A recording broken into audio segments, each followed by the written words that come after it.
Hey guys, Cat Mandy back with you. Hey, I want to talk a little more in depth about what we did on the gel coat here to get the shine back up on this deck boat.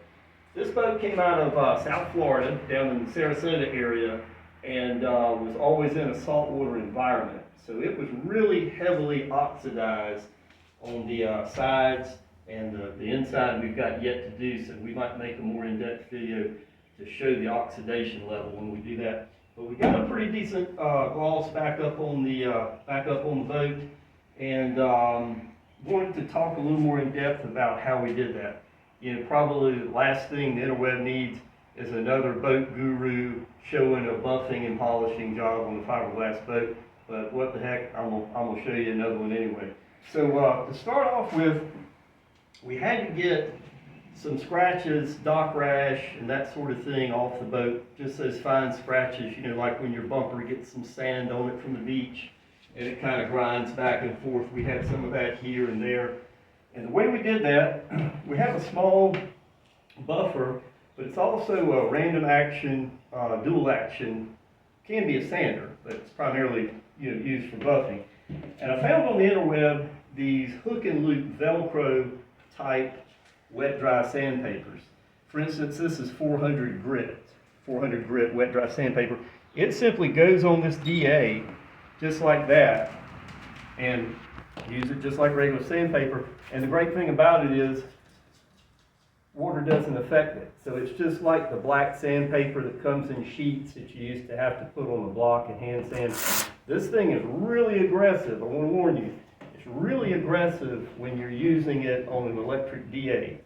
This has variable speed, so I can slow it down or speed it up, but still, mind you, 400 grit, hook and loop sandpaper on a DA against fiberglass gel coat. Guys, unless you've got some really deep scratches and you're just working it out in spots, I would not start out with 400 grit. I think I would probably start out with 1000. And the reason I say that is 1000 is going to take all of the oxidation off. This 1000 will do the job. Once over with that, maybe change the sheets a few times as you go, 3 or 4 foot sections. That's 1000 on this machine will remove your chalk. You don't need to go any more aggressive than that because you can very easily burn through your gel coat, especially if you have some ridges and lines like this profile lines. That's where the gel coat can be a little thin when they spray it out. And if you get too aggressive with this sander and this device, you're going to go right through it and ruin your boat, ruin your gel coat. So I'd recommend starting with that, and then afterwards, we wiped it all down, just some, you know, terry cloth or microfiber polish and things. Got a bottle of water here, we just squirt it down. Got a bucket of water here with a rag in it, and just wiping your residual gel coat dust off. Then get you a buffing device. This is an oldie goldie. It's been around since I was back in the boat manufacturing business.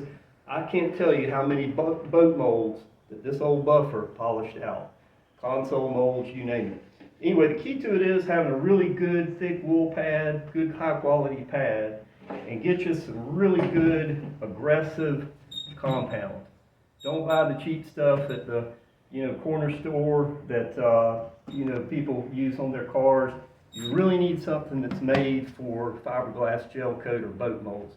You can find that. You can find it online at some of your online retailers, but you're probably going to need to go to a specialty fiberglass supply shop to get you a really good high quality buffing compound for your fiberglass gel coat. After that, it's just a matter of going over it a few times. Don't get in a hurry. If you're out in the sunlight, you're on a really hot day. Today you can see them under the garage or carport, keeping the sunlight off. Doesn't hurt to have a spray bottle of water. Do a little misting. Doesn't hurt to wet this pad. Mix water with the compound as you go. Keep your RPMs up. Keep your speed up on your buffer and your bonnet. Don't hold it in one spot for too long because you can potentially start cooking the buffing compound and actually cook it on the gel coat. Won't hurt anything, just makes a splotchy mess where you have to take your microfiber rag and wipe it off to keep going. So that's another trick. Good quality compound, good buffer, have something that's kind of variable speed. This one's not, it's fixed at 2200 RPM. Really no reason to go over 2200 RPM.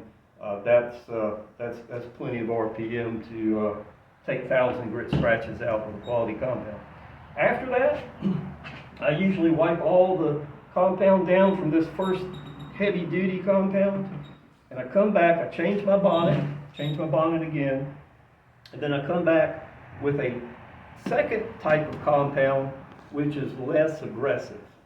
This compound is made for boat molds. It is made for getting heavy scratches and debris and things like that out of fiberglass gel coat, not paint. This can be used on automotive finishes. It's also great for fiberglass gel coat, just not as aggressive. Go over the second time with your clean bonnet, give it a good once over. You'll see a little bit of residual compound left. Again, microfiber cloth, wipe it down. It likes to kind of hide out in these profile lines, so you might have to get in there and rub it a little bit to clean that out. Guys, you're going to find that's going to take any old boat that's been heavily oxidized by sunlight, salt water. It's going to clean all that chalkiness. As you can see some of it on the floor here, you can certainly see some of it in this bucket. Almost looks like some weak white paint, but that's the chalky oxidized gel coat. Got this thing looking like new. Once we go over it with a layer of sealer glaze, and we'll make a video about that when we do it, it's going to look like it just came out of the mold to the showroom floor. Hey, Captain Andy, as always, wishing you all the best of good boating.